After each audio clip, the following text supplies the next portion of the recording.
Hakimi ongoing and potentially completing the deal with Chelsea sometime next week. But if it's Hakimi is signing, no Rafael Varane. If we aren't signing Hakimi, Rafael Varane, Joel Koundé, everyone is being linked with Chelsea. And I'll explain to you why that's the case. So let's get into the video. Welcome guys, this video is going to be an exciting one. There's a lot of positivity to talk about and a lot of deciphering to do. You know, a lot of people are being very greedy. A lot of people are being extremely greedy. Everyone wants, I want Hakimi, I want Haaland, I want Varane. But the reality is we can't get everyone. But the reality in this case is one of Hakimi plus or a centre-back is going to be coming in. Not and, or. And we're going to talk about that and break it down. Then we're going to talk about the Chelsea players at the Euros. We're going to talk about Jorginho. Fantastic performance for Italy. We're going to discuss the Italy. And that's how I'm going to be covering the Euros. A lot of people are doing Euro content. I'm here for Chelsea content, right? I know you guys love that. I know you guys want to see that. So I'm going to keep you guys up to date with all the latest transfer rumors. What does that mean? Our players at the tournament. So it'll be fun. It'll be exciting. You'll be a fool not to hit that like button and subscribe to the channel. You see that little cheeky plug. So let's get the admin stuff out of the way. Guys, on a level, 500 likes is what we're aiming for today. Hit that like button and subscribe to the channel. We are so close to 10K. We're literally growing. We only hit 8,000 yesterday. We're 250 people up already. Like we're running towards that 10K mark. So let's get on with it. But let's start with the video. I won't hold you guys up. I know you guys are busy people. Let's go. Achraf Hakimi is a Moroccan international and we already know the deal, right? Inter Milan have financial difficulties. They need to sell someone. It's as simple as this. They need to pay the bank back and one player has to go. They need to generate 80 million euros to reinstate the bank. The only issue here is they're not getting 80 million for Hakimi. Chelsea are offering 60 million euros. PSG are offering 60 million euros. And they can't generate any more. They're praying for a bidding war. Chelsea are actively waiting to see what happens. PSG and Chelsea are saying, we're no mug. We're not going to be forced into a bidding war that we don't appreciate. So, at the end of the day, are Inter going to sell? I think they're going to hold out, try get 5 more million, 6 million. But the player is interested. Chelsea won in, and the player suits Chelsea's style of play. Like, if we are going with the 3 at the back, I think without a doubt, he is the one to go for. He's almost an attacking winger that can do the defensive side of the game when he wants. I think under a good manager that's going to be physical with him in the sense that get into his head, give him love when he needs it, he will develop and become an excellent player. Conte was doing that with him. And for me, he's going to be fantastic if he joins. But like I said, a lot of papers are going to be putting out a lot of keywords now. Imminent, deal agreed, priority, number 1 option. Look, the reality is there is no such thing as number 1 option, right? Like I explained in my other video, they have a list. And there's options, and there's no such thing as this or nothing. So Chelsea have said this way, and this is what's come out, and I believe this. Chelsea will either sign Hakimi for right wing back, or they will sign a centre back.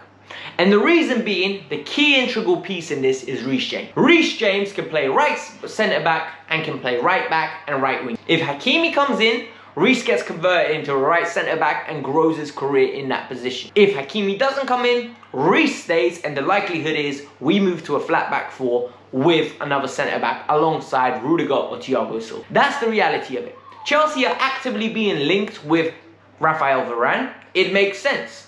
Real Madrid have come to the conclusion they have to sell Varane. Varane has got 1 year left on his deal, 12 months. And a lot of people always hold this against him and say, he's not a leader. The big man is not a leader. He is a player that does his own game. He's not going to go out of his way to lead the team, the back line. But in this case, he's lucky. We've got Rudiger and we have got Thiago Silva. So leadership, tick. We just need someone who's competent enough in a back 4 to come and play alongside him, because Thiago won't be able to play. The fee, on the other hand, is 60 million euros. Big man, you're asking for a lot for someone who's got 12 months. I know we shagged you with my favorite move, right?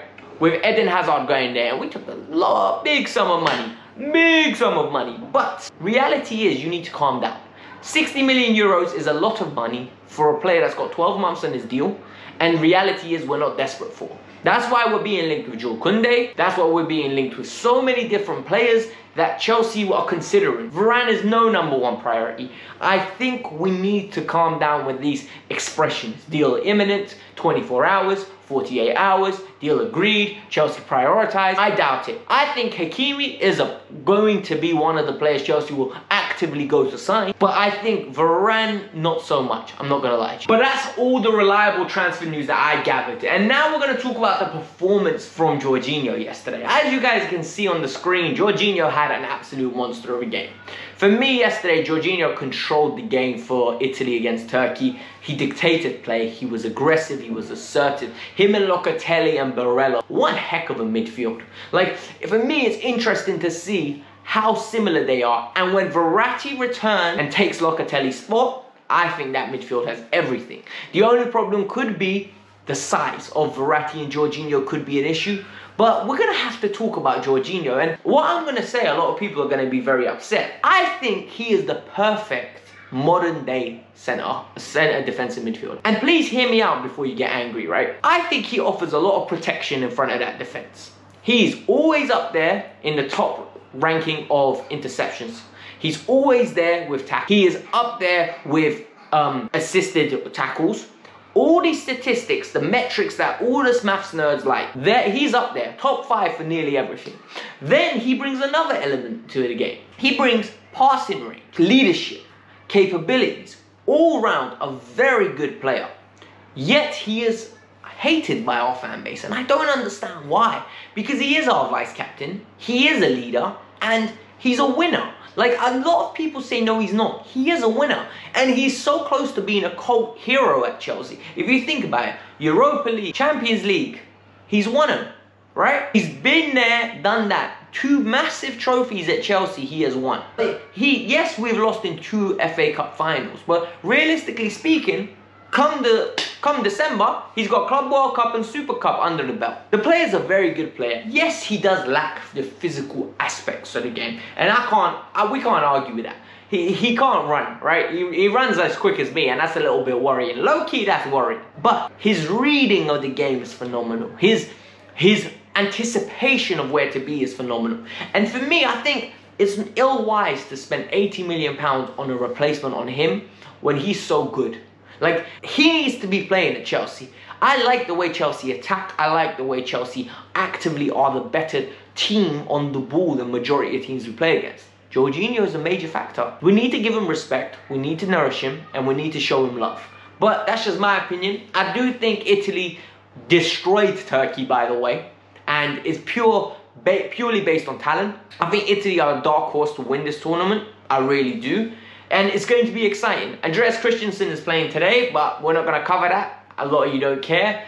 I'm going to be watching the game in 10 minutes while I'm editing. So, yeah, that's the video done today, guys. I want to hear your comments about Jorginho. I want to understand what you guys feel about Jorginho. It's very interesting. All right, YouTube streets, hit the like button, subscribe to the channel. By the way, guys, go follow me on Twitter. I'm in the comments below. In the bio, I've leave my link. So, follow me, hit that like button, subscribe to the channel, and I'll see you guys maybe on Monday. I'll release another video on Monday. Tomorrow is the England game. I'm going to be out. There's not going to be that much rumors to fill you guys with. There's not going to be that many talking points. I don't want to give you guys an overkill of videos. I want to give you good quality content, and I want to have a good open relationship with you guys. So, it is what it is. I'm out. Peace out. Bye.